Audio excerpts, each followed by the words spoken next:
Bonjour! Direct and indirect object pronouns in French. Does this sound familiar? Probably not, unless you have already covered this topic before, that is, and which you definitely should have, by the way, so no pressure there, but it's time. It's time if you haven't, because it's never too late, of course, but it is time, and now is the right time, because the time is now. So, direct and indirect object pronouns in French.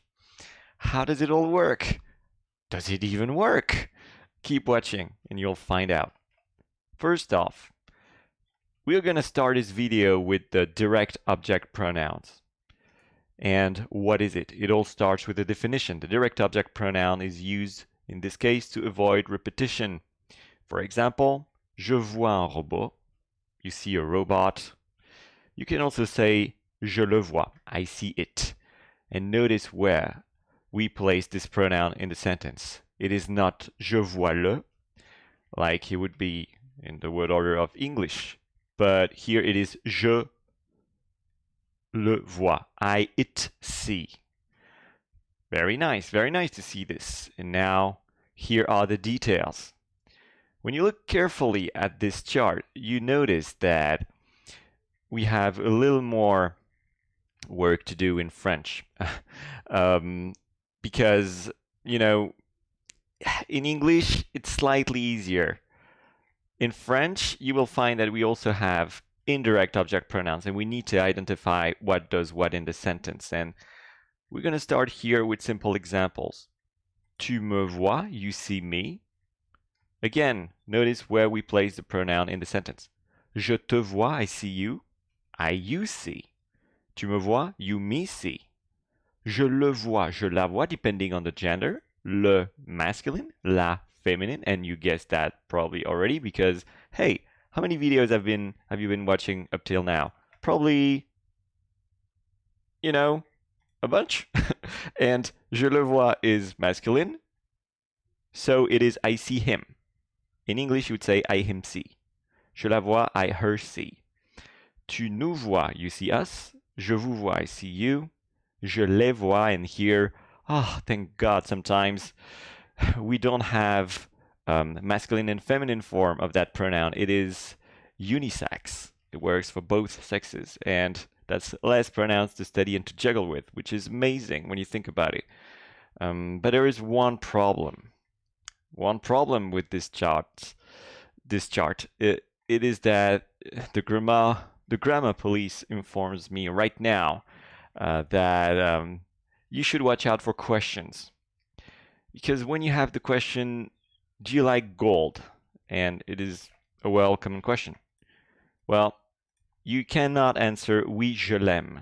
You cannot say that. Je l'aime is wrong. Because you cannot, in this case, use this pronoun because gold is not a person. And you could say that if you ask the question, tu aimes Geethan? And then you would answer, je l'aime. So do you like Geethan or do you love Geethan? Yes, I like him, I love him. And the answer would be yes, of course. But the problem here is that is not a person. And, you know, this is something to keep in mind, something that messes up the rule a little bit. How about tu connais l'or? Do you know gold? Same thing. Oui, je connais. And here, it's not even needed to specify, to add the pronoun at all. Just je connais, I know, is enough. Goes a long way. And, you know, sometimes all you need to do is to shrug the exceptions off for a minute when really you feel that there are too many exceptions in the French language, it's driving you nuts. And then come back to it a bit later, and then you realize how pleasurable it is to juggle with all these exceptions. And it's what makes the French language interesting. You assemble all these bits and pieces one by one after another, one after the other, to create this gigantic patchwork of knowledge. And in that case, well, there was another exception to the rule. Now, second part of the video, are you with me? Can we continue? Because now we're going to talk about indirect object pronouns. And the indirect complement pronoun or object pronoun replaces a noun of persons preceded by the preposition à. Let's look at this example. Je parle à Dr. Zorg. Now and then, you talk to a doctor, right? And then you could say je lui parle. Here, it's not je le parle. It's another pronoun. It's an indirect object pronoun. It's not direct. It answers the question, to whom are you talking? Not just who or what. Here, it's to whom. And in that case, it's an indirect object pronoun. Je parle à Dr. Zorg. So watch out for this preposition before the noun.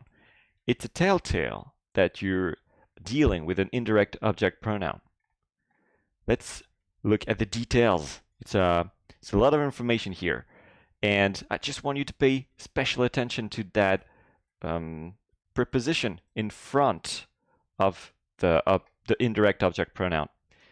Because, you know, you talk to someone, and it should tell you that in French, if you talk to someone, it's not going to be something that you do. It's something that you do to someone. And that preposition is a key element that helps you differentiate direct from indirect. Tu me parles, you talk to me. Je te parle, I talk to you. And again, watch out for the word order in the sentence. You to me talk is how we would translate that in English. You to me talk. I to you talk. Je te parle. Je lui parle. I to him or to her talk. Watch out here again. Lui applies to both sexes again, and it's good to know. Lui sometimes is a woman in French. Incredible. Lui sounds very masculine, and it is, but, you know, it's an exception. Tu nous parles. You talk to us. You to us talk. Try to have those patterns in your head. You to us talk. You know, it feels weird, but you're Frenchicizing your brain by doing that, basically. Je vous parle. I to you talk. Je leur parle. Again, unisex works for both sexes. I to them talk.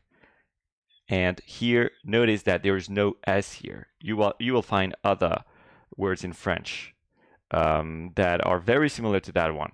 And here it is the indirect object pronoun without an S. So not to mistake with others. Grammar police, again, the grammar police is always around the corner, around the bed, watching every move you make in French. And so you need to watch out for verbs like penser plus a, in which case a stress pronoun is used instead. For example, tu penses à Aline et Gontran, ou alors à Aline et à Gontran? Oui, je pense à eux. Are you thinking about Aline and Gontran? Yes, I'm thinking about them. Here, it doesn't work if you want to use the pronouns that we just covered. If you say like oui, je leur pense, 999. Es funktioniert nicht. Oui, je pense à eux, it works. So some verbs like penser à are going to mess it all up. You know, the chart that you have in front of you right now, it's all messed up when you have some verbs like penser à. So the grammar police is there to remind us that. Another example is tu penses à moi? Oui, je pense à toi. Yes, I'm thinking about you. And it wouldn't work if we had je te pense, which would theoretically be how we use this indirect pronoun, but not in that case. Okay, tu penses à moi? Oui, je pense à toi. And that was a bunch of exceptions, although admittedly it's not crazy hard, but it's all about noticing the small details, the bunch of words or verbs that are going to change the rule, break the rule. French language has a thief side to it. It breaks the rules all the time, whilst at the same time being very strict. It's schizophrenic language. Now, let's recap. We have two kinds of object pronouns in this lesson, direct and indirect. One is used without a preposition. Je vois un robot, je le vois. And one is used with a preposition. Je parle à Dr. Zorg, je lui parle. And differentiating the two is going to help you a ton. So there's an exercise linked to this lesson, of course, and that's all for the theoretical part of the video. But there's an exercise now, and I suggest you go off. No, I don't suggest you go off. I'm suggesting that you go to clubgeethan.com to complete the exercise. And if you don't feel like it, I understand. Of course, sometimes I don't feel like doing the right things either, but I do them anyway. So shall we get it over it?